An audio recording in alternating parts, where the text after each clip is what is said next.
CID पे इतने साल काम करके यही इज्जत मिली। क्या हुआ पंकज सर, कोई इज्जत चाहिए आपको? नहीं, वो सर इसमें सिर्फ सड़ा हुआ कचरा है सर, और कुछ भी नहीं है सर। यहाँ पे थोड़ी देर और खड़ा रहा ना तो मैं बदबू के मारे शहीद हो जाऊंगा सर। कुछ नहीं होगा तुम्हें, काम पे ध्यान दो।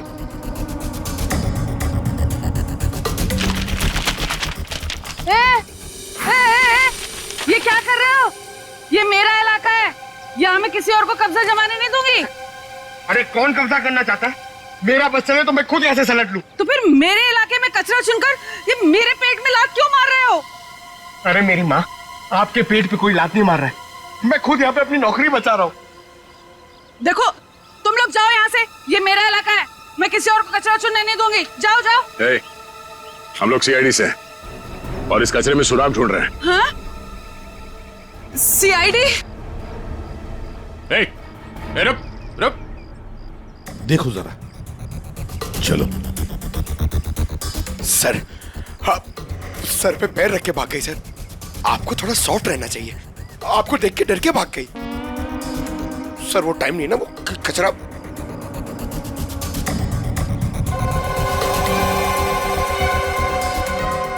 सर, हाँ? ये देखिए, ये कुछ गमले के टुकड़े मिले हैं।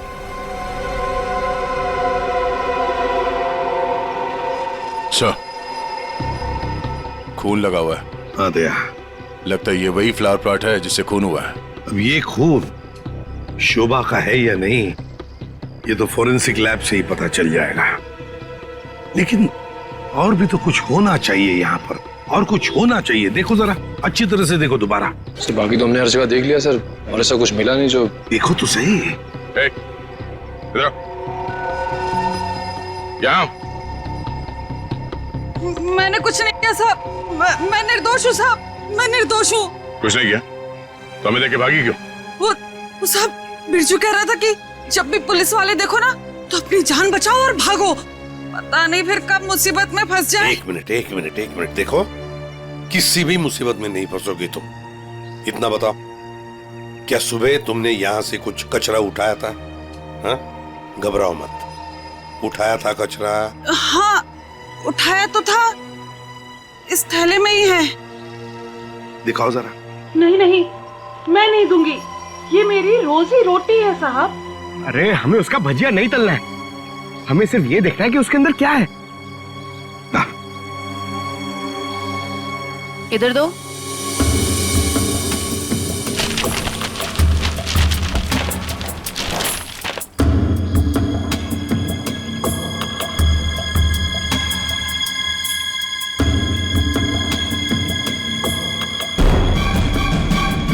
खिलौने का बॉक्स है सर, एड्रेस भी लिखा हुआ है। ओह, तो ये है खूनी।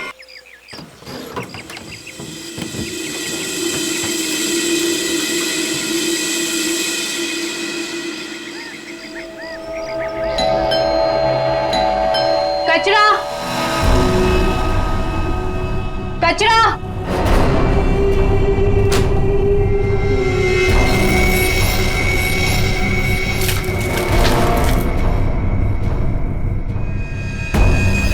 इसको सही जगह फेंकना और संभाल के देना, कोई देखे नहीं। आप चिंता मत कीजिए, मैं सब संभालूंगी।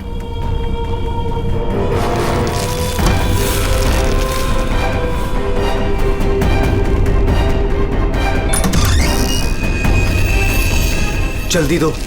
कौन है बेटा? कोई नहीं माँ, कचरा वाली थी।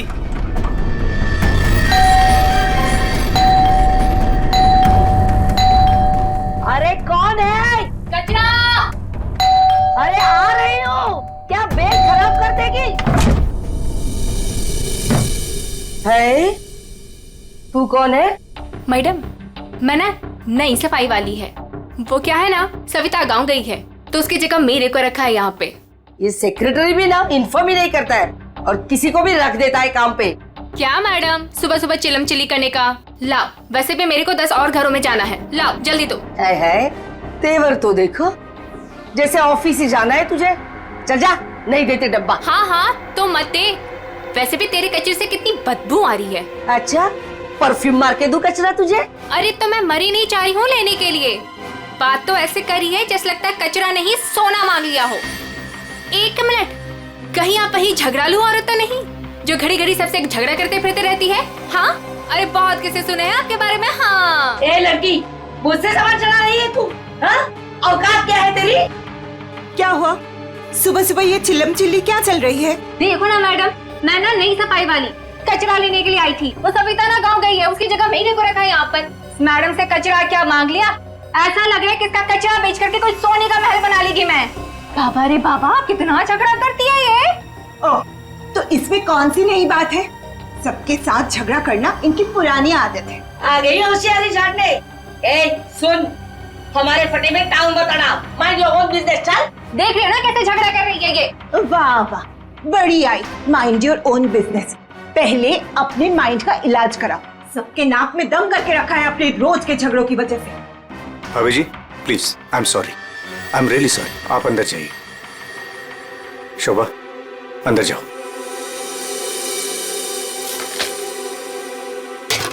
जाओ। खाली लड़ते रहती है, पता नहीं कैसी औरत है ये। आपको बीच में आने के लिए किसने बोला? हाँ, अगर आप बीच में नहीं आते थे ना तो उस रत्ना की बच्ची को देख लेती थी मैं। मुझे अंदर ले आए सो आए, आपने सॉरी बोला उसे? सॉरी बोला? अरे किससे पूछ के सॉरी बोला?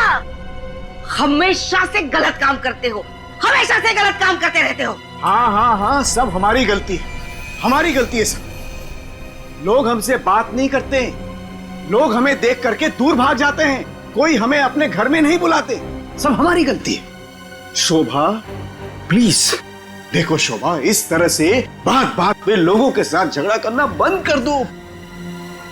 देखो शोभा, तुम जानती हो इस वजह से लोग हमारे घर को कितने बदनाम कर चुके हैं, यहाँ तक कि सोसाइटी वाले पुलिस की धमकी दे चुके हैं। अरे वो क्या पुलिस कंप्लेंट करेंगे, मैं खुद पुलिस स्टेशन जाऊंगी और एक एक को ठीक से देख लूंगी।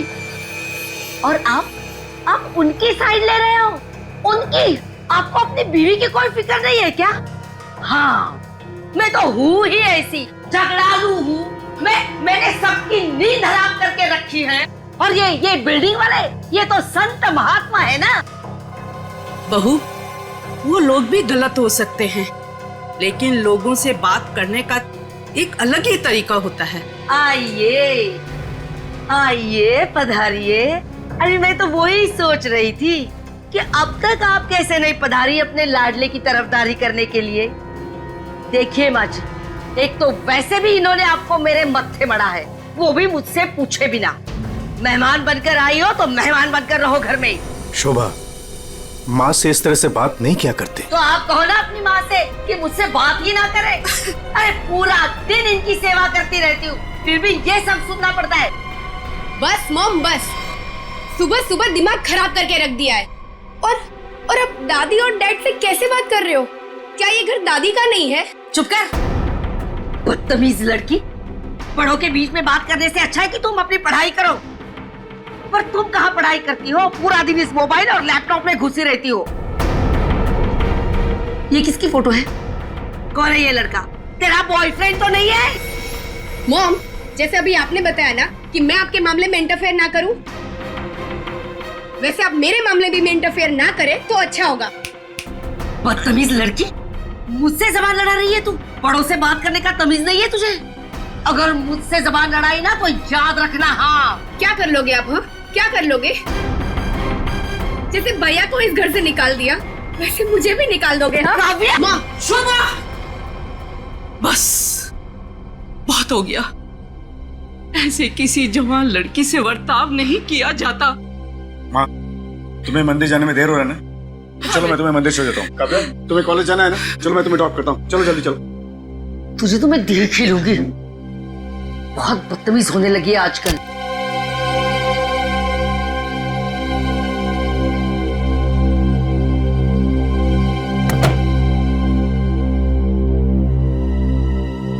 आने दो इस बुढ़िया को मंदिर से, दरवाजा ही नहीं खोलूंगी, देखती हूँ अंदर कैसे आती है।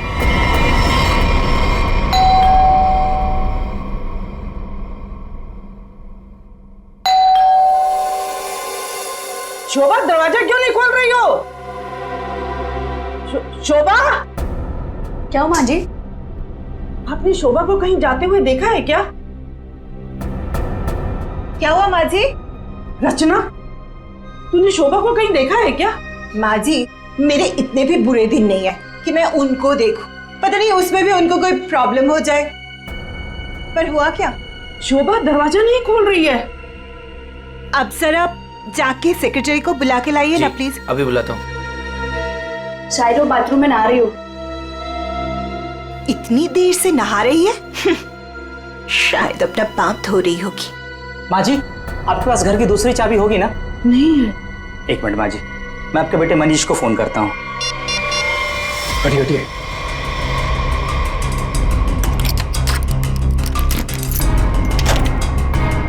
माँ, दरवाजा अंदर से बंद है। अंदर से कैसे बंद है?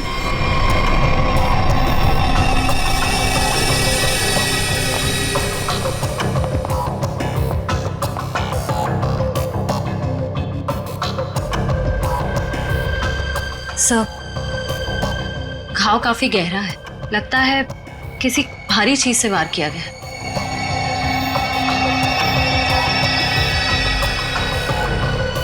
सर, हो सकता है कोई एक्सीडेंट हो। इनका पैर फिसला और किसी चीज से टकरा के गिर गई। हाँ, एक्सीडेंट हो सकता है।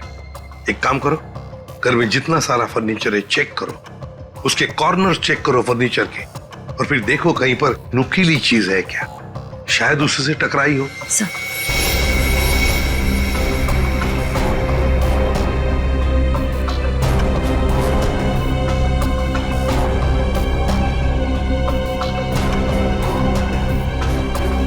सर। हाँ निखिल। सर, टूटा हुआ बांस और सर इस पे खून भी लगा हुआ है। हाँ,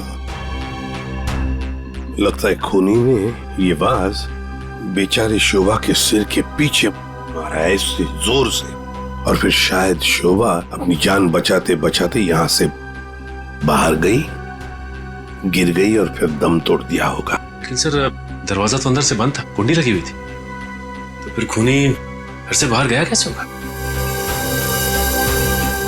सर, हो सकता है बालकनी से चला गया। नहीं निखिल, इतनी ऊंचाई से कोई बाहर जा ही नहीं सकता है। सर, घर के बाहर सीसीटीवी कैमरा लगा हुआ है। बस तो फिर वो सीसीटीवी कैमरा का फुटेज और लॉबी के सीसीटीवी कैमरा का फुटेज सब देख लेते हैं।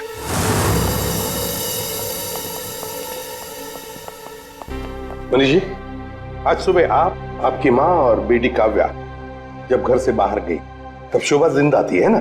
जी सर। मतलब शोभा जी का कत्ल हुआ सुबह 10:30 बजे के बाद में ही।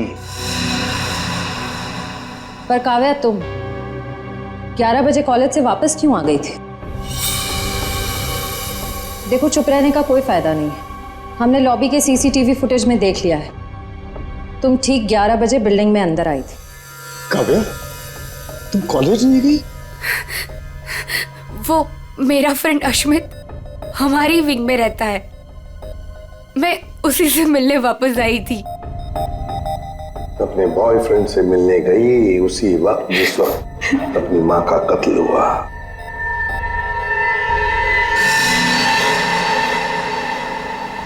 तुम कौन हो? मैं रितेश। रितेश, आपका बेटा? जी सर। पर तुम तो घर छोड़कर चले गए थे। जी, वो मैं घर छोड़कर नहीं गया था, मुझे इनकी पत्नी ने घर से निकाल दिया था। मतलब तुम्हारी माँ ने यही आदर रखते हो अपनी माँ के लिए, यही संस्कार दिया?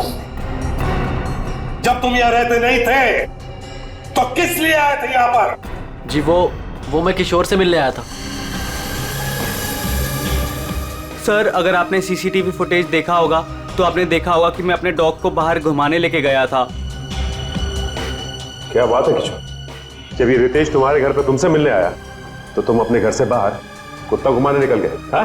सर, वो हमेशा आता जाता रहता है, पर इसमें प्रॉब्लम क्या है? प्रॉब्लम है, शोभा जी का कत्ल हुआ है, समझे? चलो तुम सबकी बातें मान ली, बच्चे बिल्डिंग में आए, अपने दोस्तों से मिलने, मगर घर नहीं गए। बिल्डिंग के अंदर बाहर लोग आते जाते रहे, और शोभा जी के घर के बाहर कोई नहीं आया। काश अगर कोई भी, एक भी शोभा जी से मिलने जाता तो शायद आज बेचारी मासूम शोभा बच जाती। सर, वो कोई बेचारी औरत नहीं थी, जैसी औरत थी उसके साथ वैसा ही हुआ। क्या मतलब? माफ कीजिएगा मनीष भाई, सोसाइटी की इज्जत का सवाल है। सर, शोभा जी का सोसाइटी में किसी के साथ भी बिहेवियर अच्छा नहीं था। आए दिन छोटी छोटी बातों में झगड़ा करती थी। इवन सर आज भी उनका झगड़ा हुआ था। झगड़ा हुआ था? किसके साथ? इनसे, रचना जी से। ओह सर, मैं सर, मैंने उसको नहीं मारा सर। मैंने तो कभी किसी मच्छर को भी नहीं मारा सर। एसीपी साहब, इन सोसाइटी के सारे लोगों को मैं जानता हूं, इनमें से ऐसा कोई नहीं है जो शोभा को इस तरह से मार सके। मगर शोभा जी का खून तो हुआ है ना, किसी ने तो किया है। अरे तारिका, ये क्या कर रही हो? ऐसा क्या कर दिया डॉक्टर साहब ने? करने दीजिए ना सर, कुछ भला करने जा रही है तो उसे टोकना ठीक नहीं है ना सर? अरे नहीं, मैं जानता हूं अच्छी तरह से। जिस दिन मैं वहां पर लाशों की जगह लेटा हुआ होऊंगा ना, तुम लोग सबको मिठाई बांटने वाले हो, जानता हूं मैं तुम्हारे सारे इरादों के गुब्बारों को उड़ने से पहले ही फोड़ करके दम लूंगा, समझे? हमारी वजह से आप बच गए सालू के साहब, वरना तारिका ने तो आपका सर फोड़ ही दिया था। अरे मैं तो सिर्फ इनायत कर रही थी। अच्छा, सालू के साहब का सर फोड़ने का? जी नहीं, इस औरत के सर पे किस चीज से बहुत जोर से मारा गया है जिससे इसकी मौत हो गई, ये पता लगाने के लिए। देख सालुंखे, किस चीज से मारा ये तो हमें पता है, यही मर्डर वेपन है। हाँ, इस पे तो हमें इनका खून भी मिला था, जो उस वक्त तक सूखा भी नहीं था। ये लो, बहुत बढ़िया। हाँ? जो भी वहां पर मिला उस पर भरोसा करके आगे सीधे आना, कमाल है, बिना अपना दिमाग लड़ाए। तारिका, कई बार मैं सोचता हूँ अगर हम नहीं होते तो इन लोगों का बेचारों का होता क्या है? ये बात हमें क्राइम सीन पर मिला है। अगर इससे नहीं मारा गया तो फिर इस पर खून कहां से आ गया? क्या अपने आप छल के आ गया है? ये मैं नहीं जानता हूं, लेकिन हाँ ये मैं जरूर जानता हूं कि ये मर्डर वेपन नहीं। और डॉक्टर साहब, आप इतने कॉन्फिडेंस के साथ कैसे कह सकते हैं? हाँ, अब आए पॉइंट पर। तो सुनो, इस औरत की मौत हुई है खोपड़ी की हड्डी टूट जाने की वजह से, और हड्डी टूटी नहीं, चकनाचूर हो गई। और ऐसा तभी हो सकता है जब जबरदस्त तरीके से इस पर वार किया गया, बहुत ज्यादा इंपैक्ट की जरूरत होती है। और इस बात से कितनी भी जोर से क्यों ना मारा गया, हड्डी इस तरह से चकनाचूर नहीं हो सकती। अगर इनका खून इस आवाज से नहीं हुआ है तो फिर किस चीज से हुआ है? बहुत भारी चीज से इसके सर पे वार किया गया है। बहुत भारी चीज से? तो फिर सालुंखे, हमें वहां क्राइम सीन पर इसके अलावा और कोई भारी चीज नहीं मिली, समझे? दया, इसके पास और कोई जवाब नहीं है, हमारा टाइम बर्बाद कर रहा है। चलो। एक मिनट, मैं टाइम बर्बाद कर रहा हूँ? हाँ। मैं डॉक्टर सालुंखे तुम लोगों का टाइम बर्बाद कर रहा है? हाँ। ठीक है, तो मैं खुद वहां क्राइम स्पॉट पे जाकर के ये थ्योरी प्रूव करके दिखाऊंगा बॉस, तब पता लगेगा कौन टाइम बर्बाद कर रहा है, मैं या तुम खुद अपना टाइम बर्बाद करो। तारिका, मेरे बैग। अरे बैग दो ना तुम यार, मैं बताता हूँ इन्हें कौन टाइम बर्बाद कर रहा है। Fast, quick. सब अभी बता दे, मैं टाइम बर्बाद कर रहा हूँ। सालू के साहब तो कोयले के इंजन की तरह धुआं उड़ाते हुए चले गए, गुस्सा हो गए क्या? हाँ, तुम्हारी वजह से। अब आएगा मजा।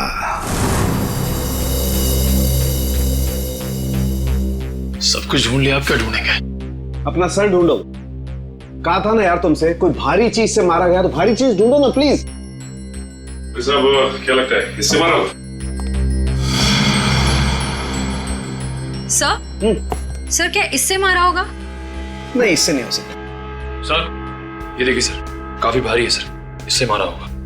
सर पे मार के देखो, अगर सर खुल जाएगा तो मान लो। आपके सर पे कैसे मार? शट अप यार सारू की क्यों टाइम बर्बाद कर रहा है हमारा तू? बॉस प्लीज मुझे ढूंढने दो। एक काम करो, आप लोग बैठो, मैं जरा ढूंढता हूँ प्लीज।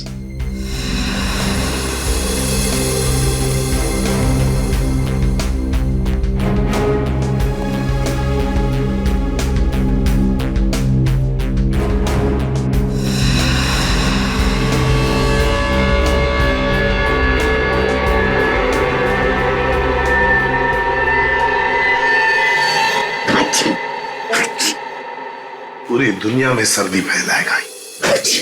ओए, अरे यार क्या हो गया? सर क्या हुआ, आप इतना ठीक क्यों रहे हैं? मसाला मसाला मसाला। हाँ सर, चारों तरफ मसाला गिरा हुआ है और यहाँ पे निशान भी है। लगता है मसाला कूटने का खलबट्टा रखा था यहाँ पे। सर बट्टा तो काफी भारी भी होता है। एक काम करो, आसपास जितने भी घर हैं, सारे के सारे घर चेक करो। श्रेया, दादी माँ को लेकर आओ।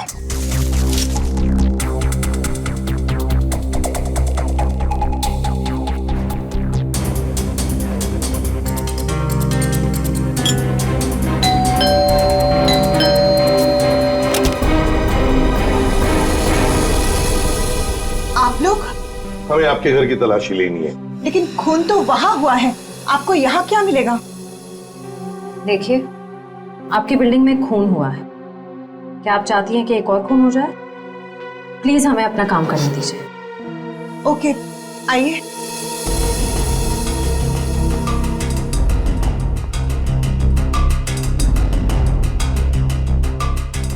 शोभा भी ना मरने के बाद भी मेरे पीछा नहीं छोड़ेगी।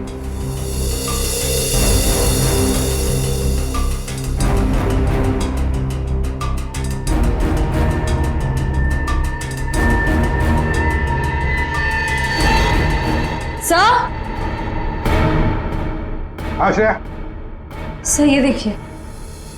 सर ये तो हमारी है। नहीं नहीं, ये तो हमारा है। आंटी जी को कोई गलतफहमी हो रहा है। सर इसके नीचे शोभा का नाम लिखा हुआ है। शोभा? तो क्या आपने इन्हें ये दिया था? नहीं सर, आज सुबह तक तो ये हमारे पास ही था। तो फिर यहाँ कैसे? के जरा चेक कर लिया।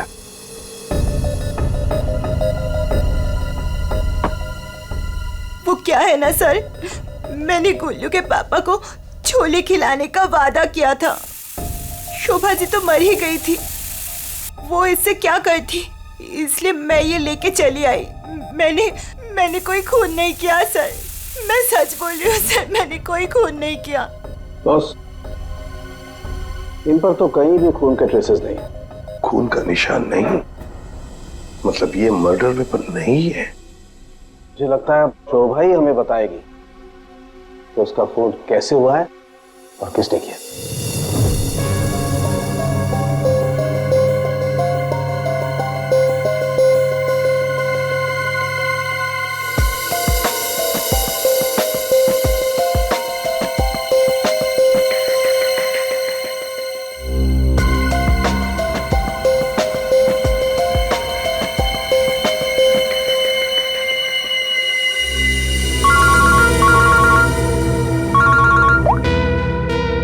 के बोल।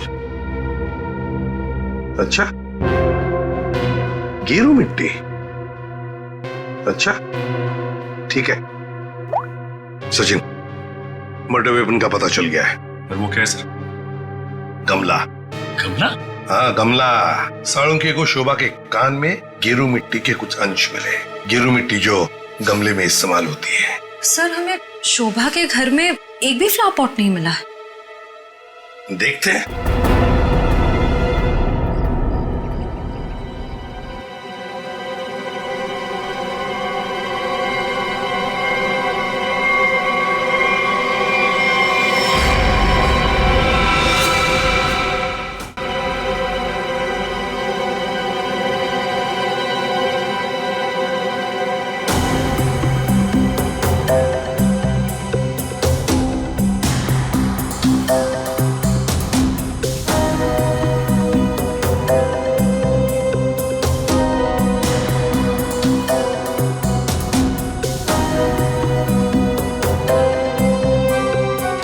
गमला यहीं पर गिरा है।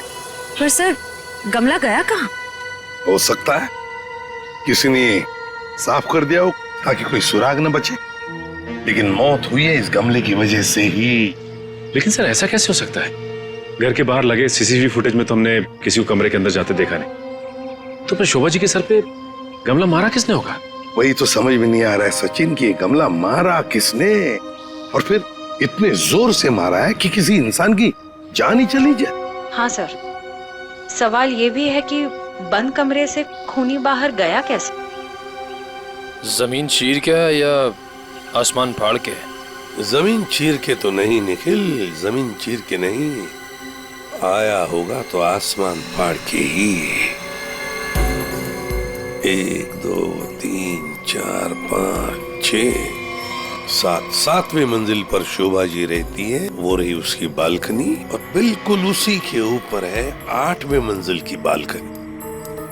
चलो चलकर देखते हैं।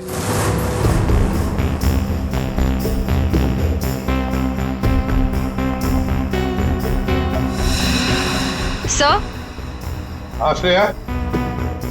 सर ये देखिए, स्टैंड जैसा कुछ है। स्टैंड जैसा तो है।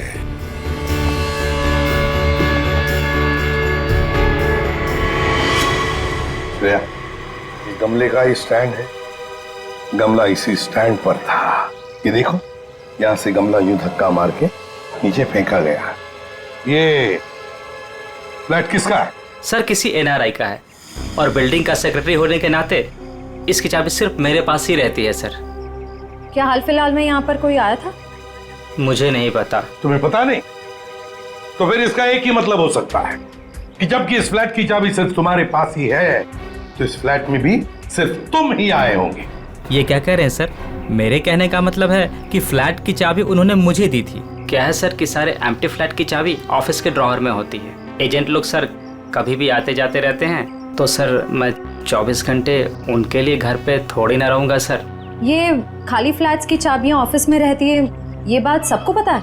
हाँ, हमारे सारे रेजिडेंट्स और सारे कमिटी मेंबर्स को ये बात पता है। हमारे अलावा कोई भी कभी भी ऑफिस जाकर चाबी ले सकता है। वाह, देखा कितने अच्छे सेक्रेटरी है ये सोसाइटी के, जबकि सारी जिम्मेदारी तुम्हारे ऊपर है। फ्लैट के अंदर कोई भी घुस सकता है, कुछ भी कर सकता है। यहाँ तो एक खून हुआ है, खून, समझे? और ये जिम्मेदारी सिर्फ तुम्हारी है। सर खून तो शोभा जी के फ्लैट में हुआ है सर, इससे इस फ्लैट का क्या कनेक्शन हो सकता है सर? जाइए, आप जाइए नीचे और सबको इकट्ठा कीजिए, सारे रेसिडेंट्स को कंपाउंड में। जाइए जल्दी। जी सचिन, ये देखो, हम हैं 8वें मंजिल की बालकनी पर और शोभा जी रहती थी 7वें मंजिल पे। जब शोभा जी वहां अपनी बालकनी से बाहर झुकी होगी किसी काम की वजह से, तब 8वें मंजिल के मतलब यहां से वो गमला शोभा जी के सिर पर मारा गया, ठाम करके ऐसे।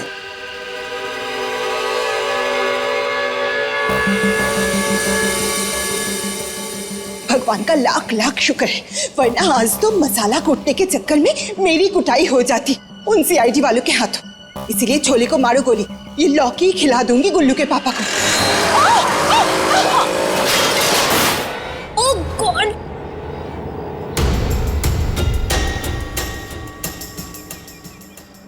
ये क्या किया? आज तो शायद लौकी भी नसीब में नहीं है। एक्सक्यूज मी, हाँ गलती आपकी है। एक तो आप मेरे बीचों बीच आ गई, उल्टा आप मुझे सुना रही हैं।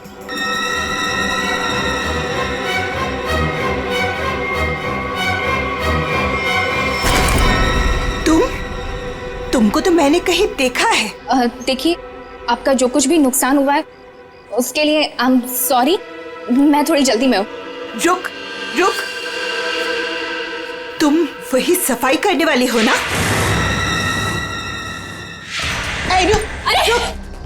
छोड़ मेरे हाथ। तेरी वजह से वो शोभा मेरे ऊपर राशन पानी लेके चढ़ गई थी। कौन शोभा? कैसा राशन पानी? मैं कुछ भी नहीं चाहती। Excuse me. अरे स्क्वीज तो तेरी आज मैं करूंगी। तेरे जाने के बाद ही शोभा का कत्ल हुआ था। क्या? चल मेरे साथ, सीआईडी के पास चल। चल चल। हमें उस चीज का पता चल गया है जिससे शोभा जी का खून हुआ है। एसीपी साहब, क्या आप मुझे बता सकते हैं वो कौन सी चीज है जिससे मेरी पत्नी का खून हुआ? Flower pot. Flower pot? जी हाँ, फ्लावर पॉट। बिल्डिंग के 8वें मंजिल पर जो फ्लैट बंद पड़ा है उसके बालकनी के ऊपर रखा गया था ये फ्लावर पॉट और ऊपर से शोभा जी के सिर पर मारा गया। Flower pot. किसने किया ये सब? मुझे नाम बताइए जिसने मेरे परिवार को हमसे छीन लिया। बताइए एसीपी साहब, कौन है वो?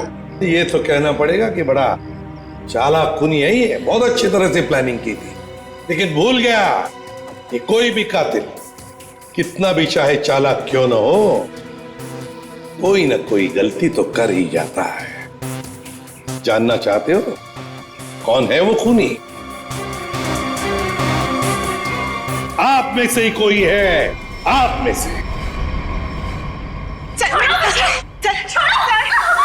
ये सफाई करने वाली है। आज सुबह जब शोभा का खून हुआ था उससे पहले मैंने इसको बात करते हुए देखा था। अभी भेस बदलकर भाग रही थी। देखिए, मुझे नहीं पता कि ये औरत कब से क्या बकवास किए जा रही है। मैं तो यहाँ पर पहली बार आई हूँ। मेरा हाथ छोड़ो ना। मैं सच बोल रही हूँ, मैंने इससे झगड़ा करते हुए देखा था। मुझे तो लगता है यही खूनी है सर। क्या बकवास किए जा रही हो तुम? हम पता लगा लेंगे। जरा देखिए इस लड़की को और बताइए, क्या आप में से किसी ने इसको देखा है आज सुबह? हाँ सर, मैंने देखा इस लड़की को। सर, ये वही लड़की है जो आज सुबह में शोभा जी के साथ लड़ रही थी। रुक, कहाँ भाग रही है?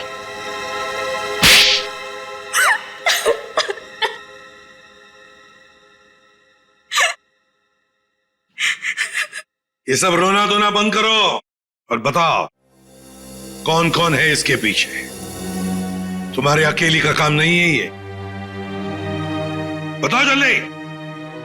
कौन कौन मिला हुआ है तुम्हारे साथ इस काम में? है? क्यों खून किया शोभा का?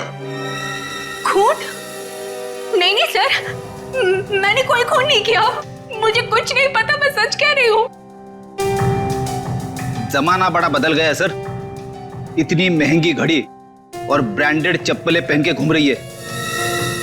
यहाँ तो सीआईडी में ईमानदारी से काम करने के बाद पिछले 5 साल में ये वाले जूते पहन पाया हूं मैं। हाँ, सच कह रहे हो फ्रेडी।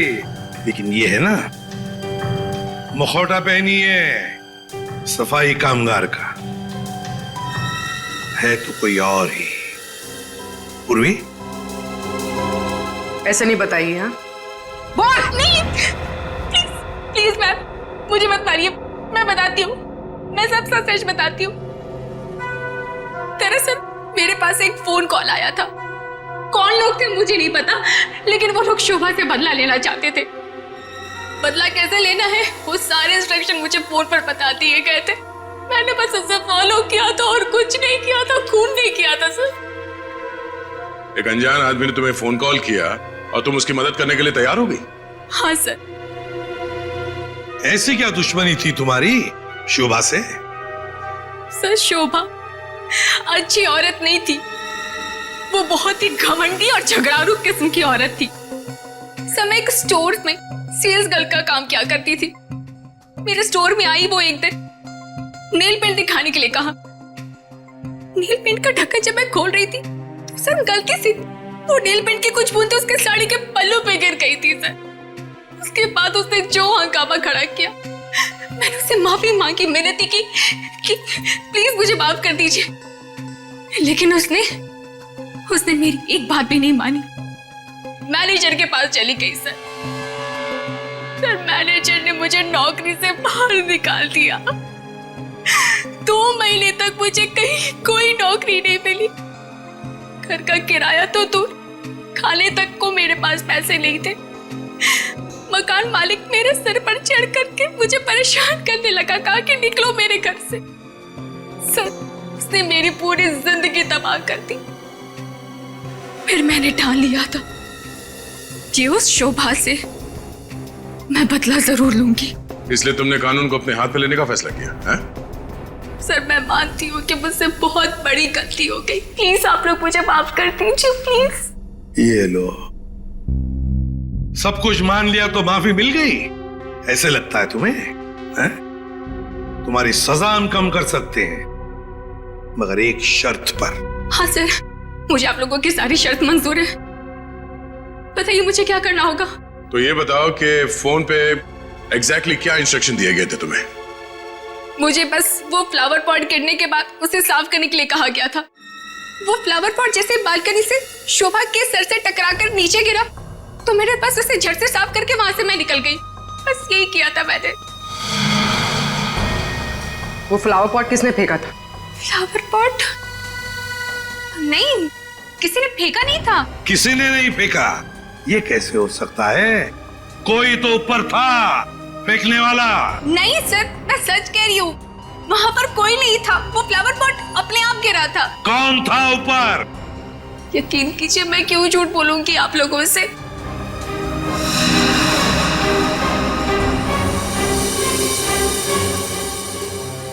निखिल, पता लगा किसका फोन आया था शीला को इंस्ट्रक्शंस देने के लिए? सब उदय, टूटे हुए फ्लावर पॉट के टुकड़े अच्छी तरह से देखो।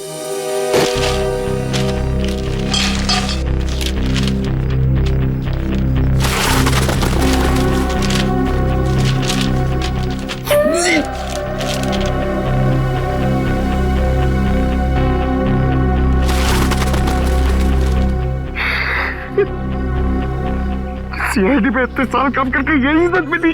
क्या हुआ पंकज सर? कोई इज्जत चाहिए आपको? नहीं, वो सर, इसमें सिर्फ सड़ा हुआ कचरा है सर, और कुछ भी नहीं है सर। यहाँ पे थोड़ी देर और खड़ा रहा ना तो मैं बदबू के मारे शहीद हो जाऊंगा सर। कुछ नहीं होगा तुम्हें, काम पे ध्यान दो।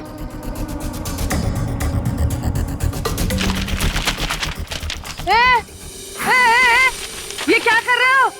ये मेरा इलाका है, यहाँ मैं किसी और को कब्जा जमाने नहीं दूंगी। अरे कौन कब्जा करना चाहता है? मेरा बस चले तो मैं खुद यहाँ से सलट लूं। तो फिर मेरे इलाके में कचरा चुनकर ये मेरे पेट में लात क्यों मार रहे हो? अरे मेरी माँ, आपके पेट पे कोई लात नहीं मार रहा है, मैं खुद यहाँ पे अपनी नौकरी बचा रहा हूँ। देखो, तुम लोग जाओ यहाँ से, ये मेरा इलाका है, मैं किसी और को कचरा चुनने नहीं दूंगी। जाओ जाओ। हम लोग सीआईडी से हैं और इस कचरे में सुराग ढूंढ रहे हैं। हाँ? सीआईडी? रुक रुक, देखो जरा, चलो। सर, हाँ, सर पे पैर रख के भाग गई सर। आपको थोड़ा सॉफ्ट रहना चाहिए, आपको देख के डर के भाग गई। सर वो टाइम नहीं ना, वो कचरा।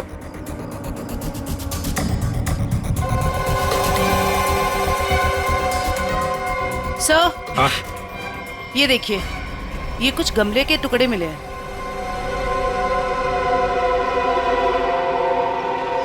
सर, खून लगा हुआ है। हाँ दया, लगता है ये वही फ्लावर प्लॉट है जिससे खून हुआ है। अब ये खून शोभा का है या नहीं, ये तो फोरेंसिक लैब से ही पता चल जाएगा। लेकिन और भी तो कुछ होना चाहिए यहाँ पर, और कुछ होना चाहिए। देखो जरा, अच्छी तरह से देखो दोबारा। सर बाकी तो हमने हर जगह देख लिया सर, और ऐसा कुछ मिला नहीं जो। देखो तो सही। यहाँ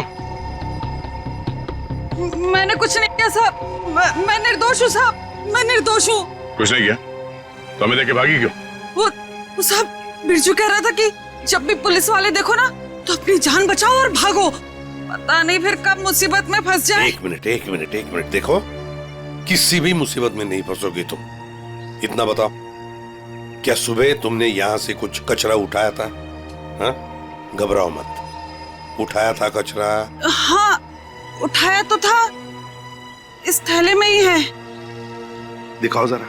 नहीं नहीं, मैं नहीं दूंगी, ये मेरी रोजी रोटी है साहब। अरे हमें उसका भजिया नहीं तलना है, हमें सिर्फ ये देखना है कि उसके अंदर क्या है। इधर दो।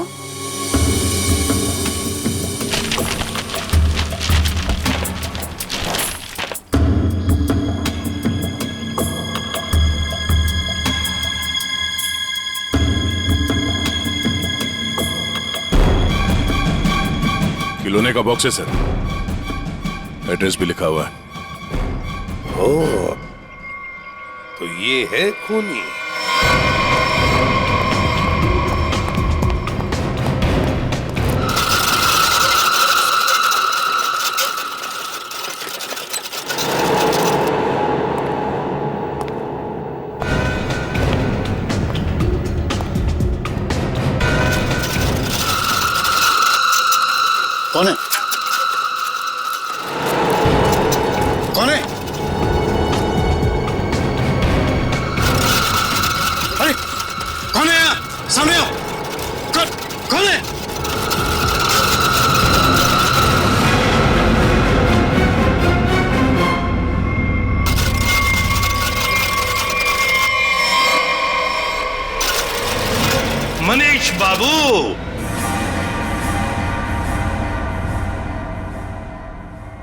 हाँ, खिलौनों के साथ बहुत खेल खेल लिए, अब ये तुम्हारा खेल खेलना खत्म। मैंने आगे रास्ता बंद है। मैंने कुछ नहीं किया। अब ये बता, शोभा को क्यों मारा तुमने? मैंने नहीं मारा, मैंने नहीं मारा।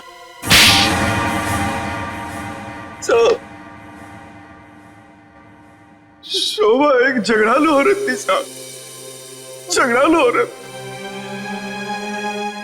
हमेशा गालियां देती थी साहब, हर छोटी मोटी बात पे चिल्लाती थी, भद्दी भद्दी गालियां देती थी। आतंक था साहब उसका एक। हम सबको वो मेंटली टॉर्चर दे रही थी साहब, लेकिन फिर भी हम सबने सहा, हर बात को सहा साहब। जब तक ये बात घर के चार दीवारी तक थी तब तक तो ठीक था, लेकिन धीरे धीरे ये बात साहब घर के चार दीवारी से बाहर निकल के मोहल्ले तक फैल गया। आए दिन लोग पड़ोसी हमारे पास आते थे कंप्लेंट लेकर के, शोभा ने किसी का झगड़ा किया, मारपीट किया। तंग आ चुके थे साहब, हम लोग तंग आ चुके थे। फिर भी हमने शोभा को समझाने की कोशिश की, मगर वो नहीं समझती थी, नहीं समझती थी साहब। हमने तो थक के छोड़ दिया था ये सोचना कि उसे समझाना रोकना हमारे लिए मुमकिन ही नहीं है साहब। बस सिर्फ इसी वजह से तुम लोगों ने उसकी जान ले ली? तो और क्या करता, और क्या करता साहब, बताइए आप मुझे। सोसाइटी वालों ने उसे तंग आकर के हमें नोटिस दिया घर खाली करने के लिए। अगर हम घर खाली नहीं करते इस सूरत में वो हमें पुलिस की धमकी दी। अगर ऐसा था तो डिवोर्स दे देते उसे मारने की क्या जरूरत थी? उसकी भी कोशिश की थी साहब, मैंने, मगर उसने मुझे धमकी दी थी कि अगर मैंने उसे डिवोर्स दिया तो वो मुझे कोर्ट में घसीट के ले जाएगी। मेरे ऊपर डोमेस्टिक वायलेंस का इल्जाम लगाकर वो मेरे ऊपर केस करने वाली थी साहब। मैं मजबूर था, कुछ नहीं कर पाया साहब। रितेश, शोभा तो तुम्हारी माँ थी ना? सर, माँ का प्यार इस दुनिया में सबसे बड़ा प्यार होता है सर, पर वो तो सिर्फ अपने आप से प्यार करती थी सर। उसकी जरूरतें, उसका घमंड सिर्फ उसके लिए ही था सर। इस वजह से जब उसे मेरे और मेरी गर्लफ्रेंड वानी के बारे में पता चला तो उसने इंसल्ट करके मुझे घर से बाहर निकाल दिया सर। और इसलिए जिस माँ ने तुम्हें जन्म दिया उसे ही मौत की नींद सुला दी तुमने, सिर्फ अपने खुशियों के लिए। हा? एक दिन रितेश मेरे पास आया एक सुझाव लेकर। उसने कहा कि पापा, अगर हमारी जिंदगी में शांति और चैन चाहिए तो शोभा की जिंदगी खत्म करनी होगी। और इसके लिए तुमने अपने पड़ोसी किशोर और नवीन की मदद ली, जो शोभा के दुश्मन थे उसके बर्ताव की वजह से। हाँ? सिर्फ इनको ही नहीं दया, इन्होंने बाकी सारे लोगों से भी कांटेक्ट किया जिनका कोई ना कोई झगड़ा था शोभा के साथ। उन सबको अपने प्लान में शामिल कर लिया, शोभा को मारने के प्लान में। शीला के बारे में तुम्हें कैसे पता चला? काव्या ने मुझे बताया उस दिन शीला और शोभा के झगड़े के बारे में, क्योंकि काव्या शोभा के साथ ही स्टोर में गई थी। तो तुम्हारे इस प्लान को अंजाम देने के लिए कोई बाहर वाला चाहिए था, और ये शीला इस काम के लिए एकदम परफेक्ट थी। और इसे शोभा से बदला लेना था, इसलिए ये भी मान गई। है? वैसे सारी प्लानिंग की कैसे तुम लोगों ने, बताओ जरा। नवीन ने ऑनलाइन पर ट्रॉली बुक की थी। डिलीवरी होने के बाद वो ट्रॉली और रिमोट वाणी को दिया था। वाणी पेशे से इंजीनियर है साहब। वो ट्रॉली और गमले को किस तरह से रखना है इसकी प्लानिंग उसने नहीं की थी। और फिर वो ट्रॉली और रिमोट लाके किशोर को दे दिया। और फिर काव्या और रितेश ने मिलकर वो गमले और ट्रॉली को ऊपर बैल्कनी में सेट कर दिया। तुम्हें कैसे पता चला कि ये शोभा बालकनी में किस वक्त आने वाली, कितने बजे? साहब, हर रोज सुबह 10 बजे एक भाजी वाला ठेला लेकर के हमारे बिल्डिंग के नीचे आता है, और शोभा उस पर बैल्कनी में खड़े होकर के खड़ी खोटी सुनाती थी साहब, चिल्लाती थी, झगड़ती थी उससे। बस मुझे उसी मौके का इंतजार था।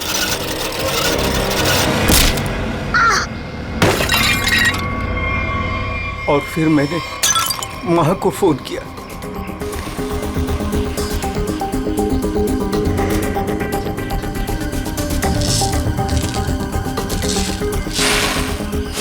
कभी एक बार भी नहीं सोचा कि शोभा के ऐसे स्वभाव के पीछे कोई वजह हो, कोई कारण हो सकता है उसे कोई दिमागी बीमारी हो जिसका इलाज हो सके। नहीं सोचा। तुम सब ने सिर्फ अपने ही बारे में सोचा, तंग आ गए उसके स्वभाव से, इलाज नहीं किया उसका, बस जान ले ली उसकी। कानून तुम सबको कड़ी से कड़ी सजा देगा।